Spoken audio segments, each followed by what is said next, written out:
Fresh cut, like we're doing great. New couches. What made you go with the buzz cut? I usually go with the buzz cut. It takes in season. I probably get my hair cut 2 or 3 times, but clean it up. Keep the beard, winter beard, but shave down the top a little bit. Joe, obviously they changed play callers, with Tommy. Just the direct. Obviously, it's going to impact you, with the plays you run, but directly for an offensive lineman, how big of a change is that? Or how much do you feel that change beyond just on Sundays? Well, the way we run our meetings and stuff, Tommy's in front of the room most of the time anyway. Before we even change plays, he's the offensive coordinator, so he's kind of the one that runs the majority of the offensive meetings. And then in the huddle, Dylan's the one telling me the plays. So, from a play calling perspective, we just hear what Dylan tells us to hear. So for us offensive linemen, it's really no different. Just getting the plays in. It's just how Tommy's going to call the game. We don't know really yet, but he.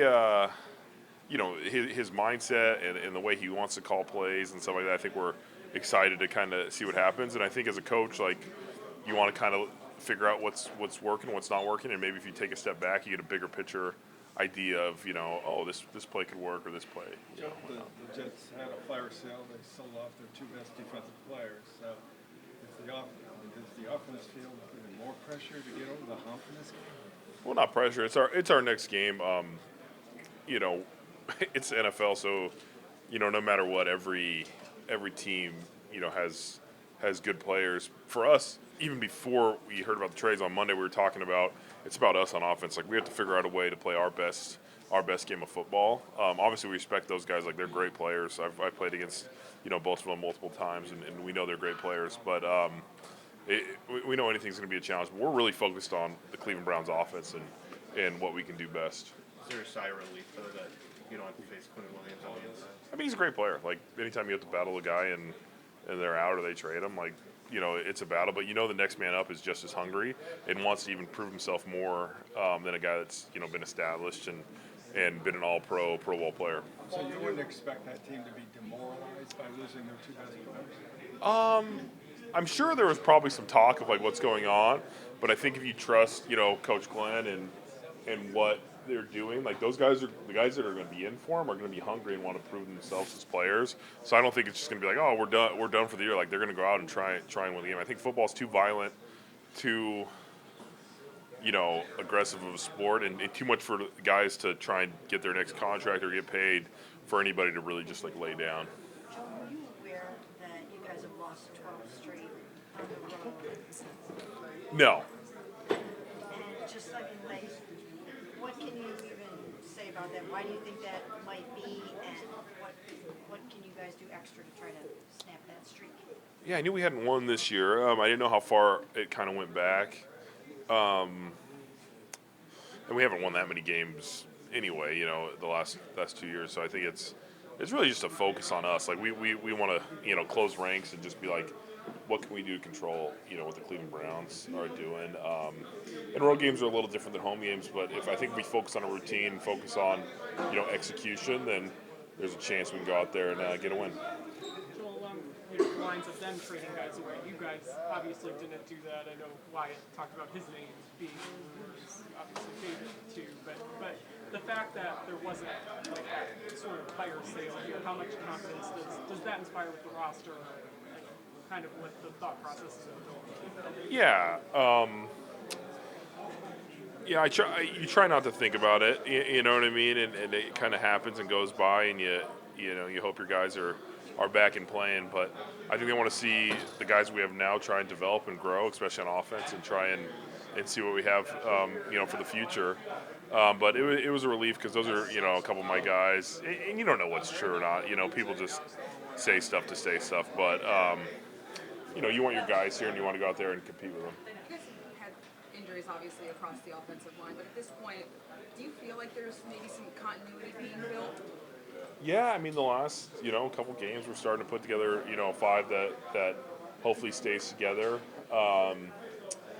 Obviously I've played a lot next to Poe, and I've got a few games now with Cam, and and Jack and Wyatt play together a bunch. So I think it's grown. I think it's improving, and hopefully we can keep this group going and keep improving. How have you seen Cam kind of settle in at left tackle, and how hard of it is the transition when you kind of throw in offensive tackle like that? Yeah, he's done a good. I mean, he picked up the playbook pretty quick, which is a testament to his work habits. That's a lot coming to a new team, you know, and trying to pick up. We were in London when he first got there, and he's trying to learn plays and stuff like that. But I think we're understanding our communication. At first, you know, maybe I was over communicating because I was like, I don't know what he knows or doesn't know, and now we're kind of getting understanding. Like, he's a smart guy, and we can kind of just play off of that. But the improvement's good, and you get those reps of it's really the games and the double teams is what you need the most work on, and we're starting to get more and more comfortable with that. So, Joel, what does it say about just you've worked with Kevin his entire tenure? But what does it say about the fact, from a leadership standpoint, that he is so willing to give up the play calling, to try something different, even though that's something he takes pride in being able to sort of do himself? yeah, I think he has no ego. He wants to win more than anybody. Wants what's best for the team, and if he felt like at that time it was best to give it to Coach Reese, like. That's just, you know, his mentality. Like, he truly will do anything to get the team right. And that's why I think so many guys have such a high respect for him. It's just he's the same guy. He wants to win football games, and he's going to try and do anything to get to that point. Joel, Wyatt told us he wants to retire here. David wants to be here his whole career. You're going to be here your whole career. I guess, what is it about this place that guys kind of fall in love with, especially because there hasn't been as much winning maybe as these guys would want?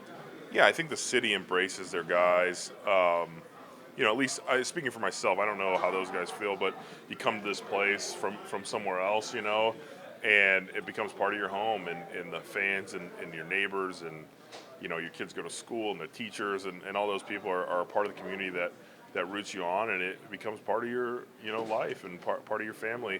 And you have a lot of experiences here. You know, for me, like, all my kids are born in Cleveland, like, that's special, and so you become part of something, and it's hard to see yourself, you know, somewhere else or anywhere else, and for me it was always trying to get the Browns as good as possible, you know, like those playoff games, those playoff moments. It was like, all right, we're doing something, or clinching the playoffs against the Jets, against the Steelers, like all those things were like such special moments because you're part of the community, you're part of those people, and they've always supported us. So I think that just relationship, you know, it makes you want to be here, and playing for one team in this league is pretty special.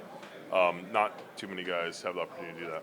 Joel, with you playing at such a high level this year, does it make you think that maybe I do have more left in the tank after this year? You know, I try and take it game by game, like week by week, play by play.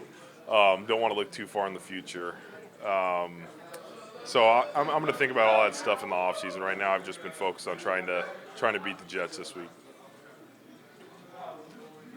Good. Thanks.